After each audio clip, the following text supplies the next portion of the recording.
Bismillahirrahmanirrahim. Assalamualaikum warahmatullahi wabarakatuh. Ustadz yang mulia, suatu kehormatan bagi saya bisa berdiskusi dengan Anda hari ini. Silahkan, bagaimana pandangan Anda mengenai topik yang ingin kita bahas hari ini?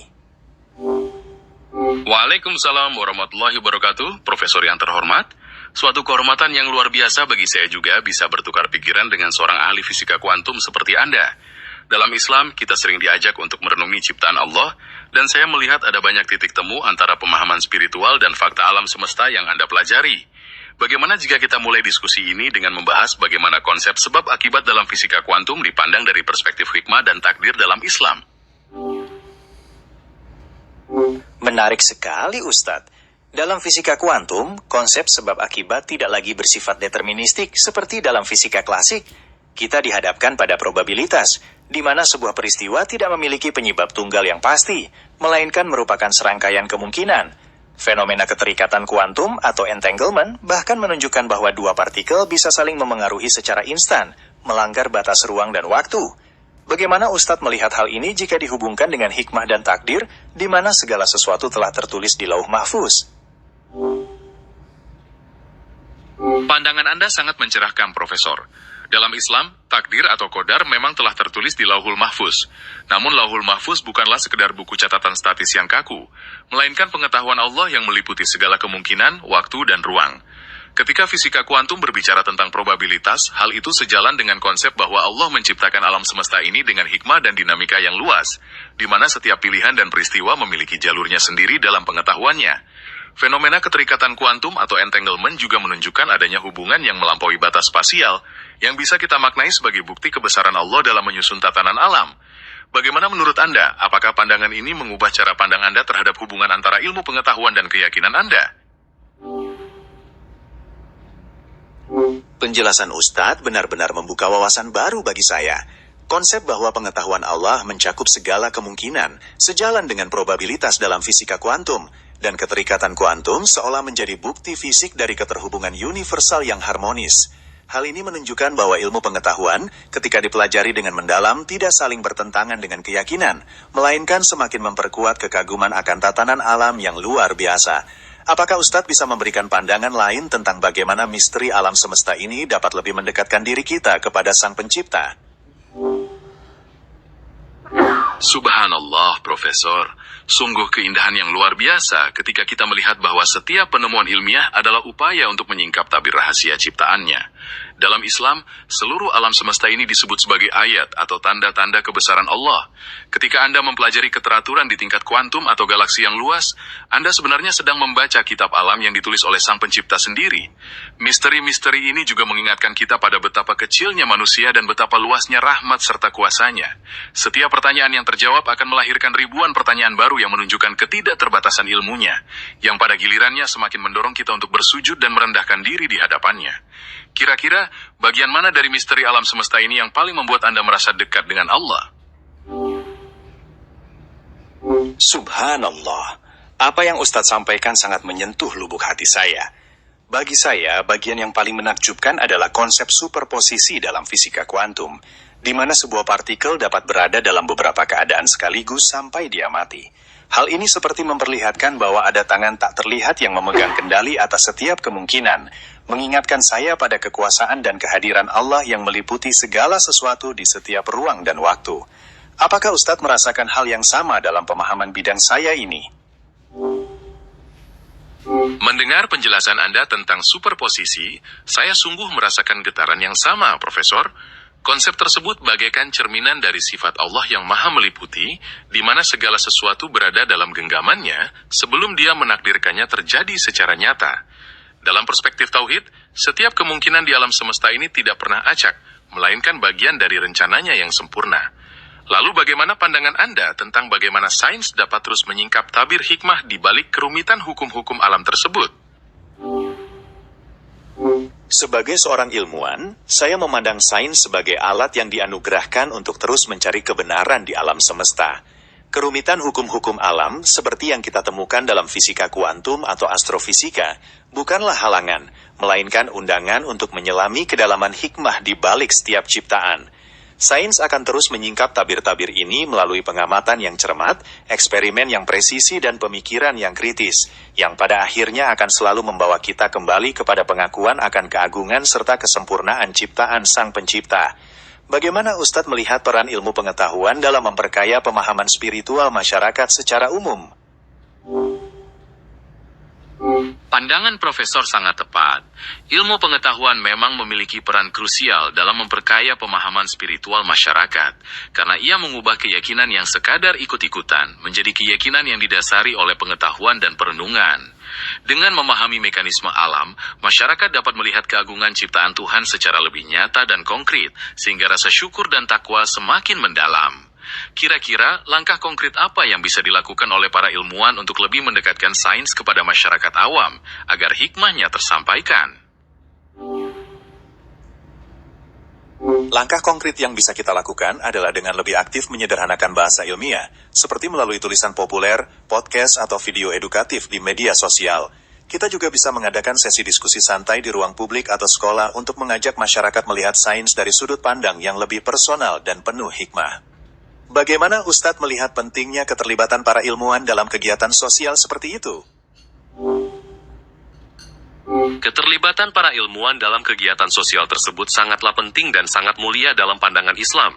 Menyebarkan ilmu yang bermanfaat dan memberikan pencerahan kepada sesama termasuk dalam bentuk sedekah jariah, di mana pahalanya akan terus mengalir meski ilmuwan tersebut telah tiada. Selain itu, kegiatan ini juga merupakan wujud nyata dari sikap ihsan, yaitu berbuat baik kepada sesama manusia dan alam semesta dengan membagikan hikmah pengetahuan.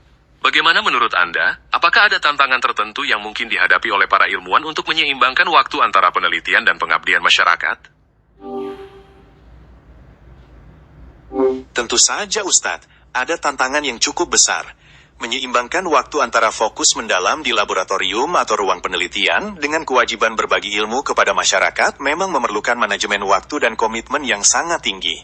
Selain itu, tantangan lainnya adalah seringkali sistem akademik lebih menghargai publikasi ilmiah, sehingga partisipasi publik kadang tertinggal dalam prioritas.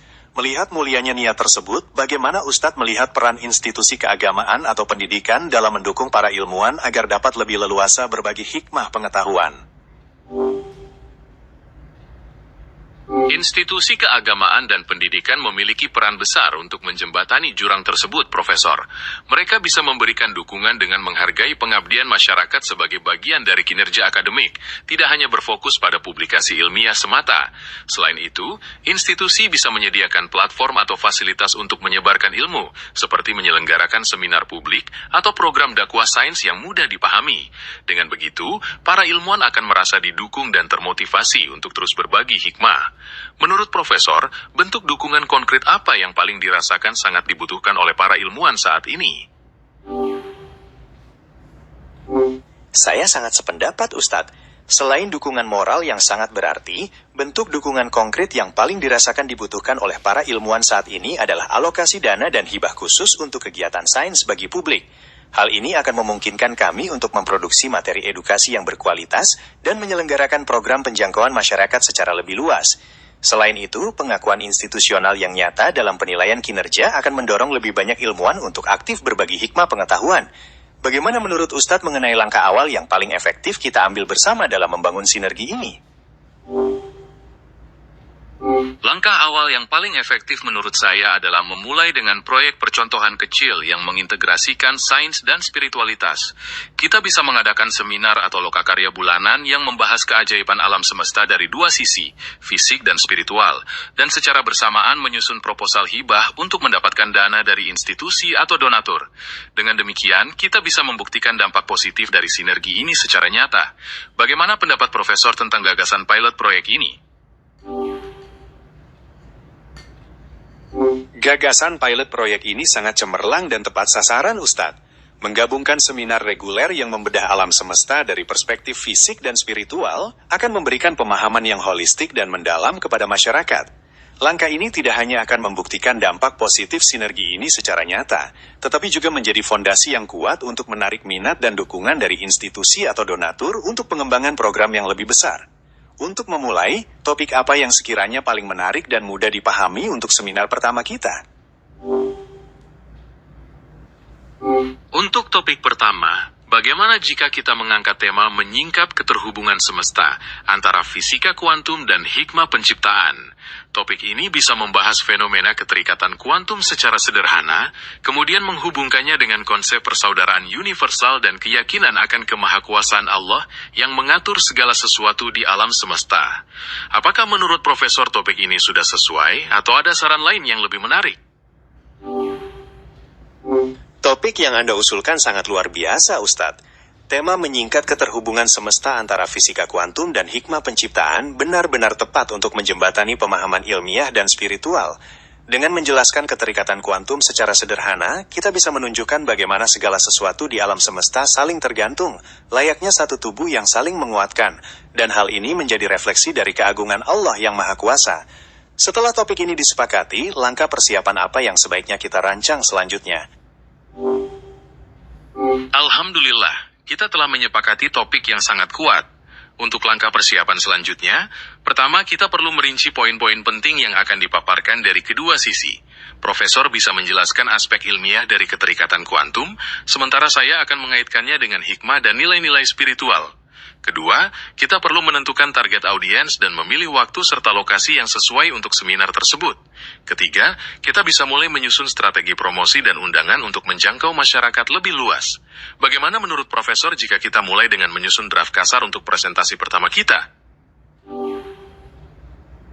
Saya sangat setuju, Ustadz. Menyusun draft kasar presentasi adalah langkah paling tepat untuk memulai. Dari sisi ilmiah, saya akan menjelaskan fenomena keterikatan kuantum dengan bahasa yang mudah dipahami, menekankan bagaimana partikel-partikel dapat saling memengaruhi secara instan melampaui batas ruang dan waktu.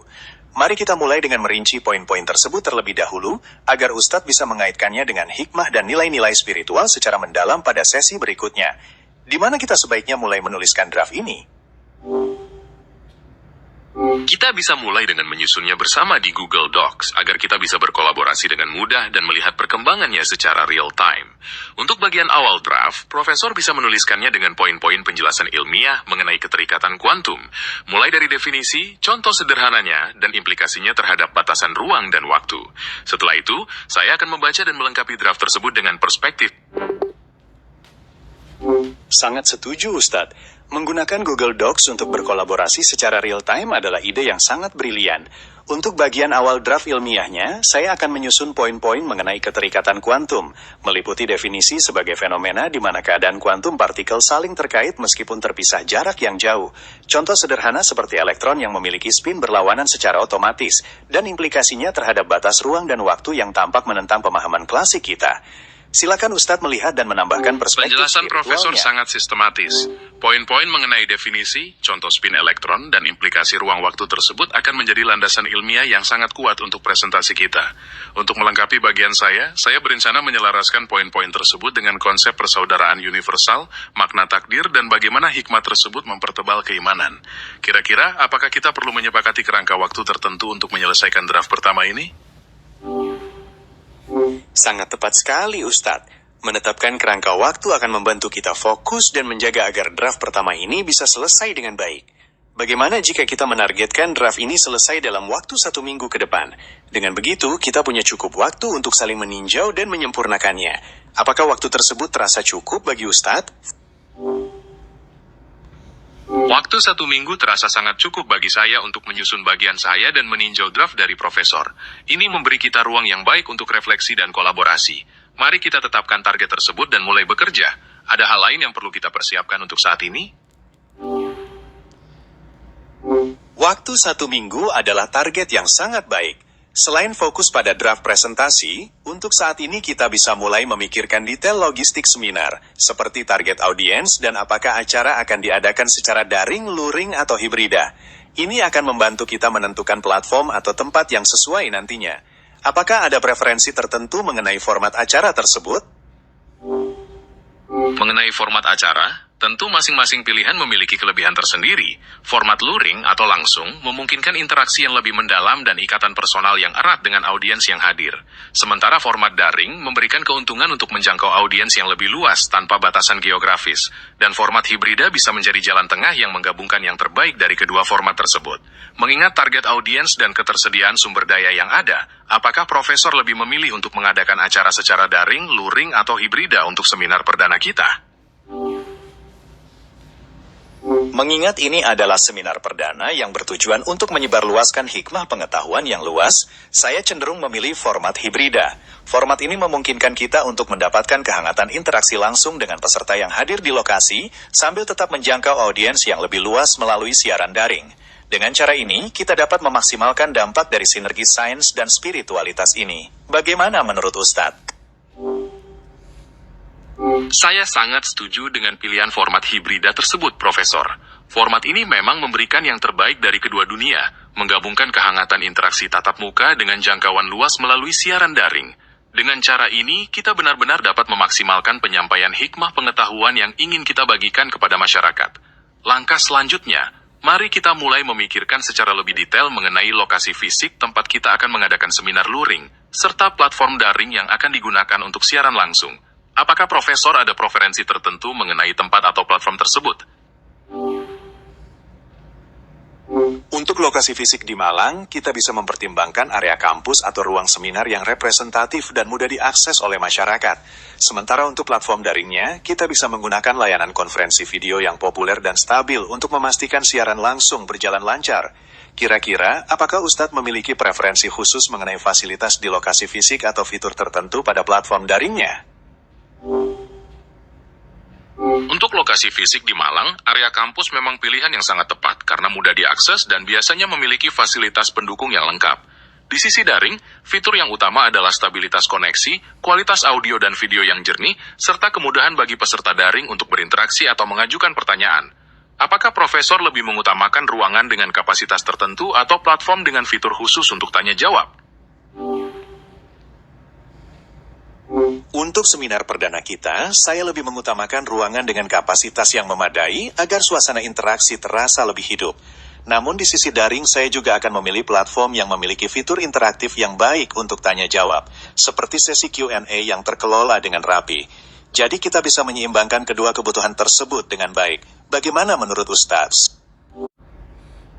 Amin Ustadz, semoga diskusi kita bermanfaat. Sampai jumpa di lain kesempatan. Sampai jumpa kembali, semoga harimu menyenangkan. Wabillahi taufiq wal hidayah. Wassalamualaikum warahmatullahi wabarakatuh. Waalaikumsalam warahmatullahi wabarakatuh. Semoga selalu dalam lindungan dan keberkahannya. Sampai jumpa lagi.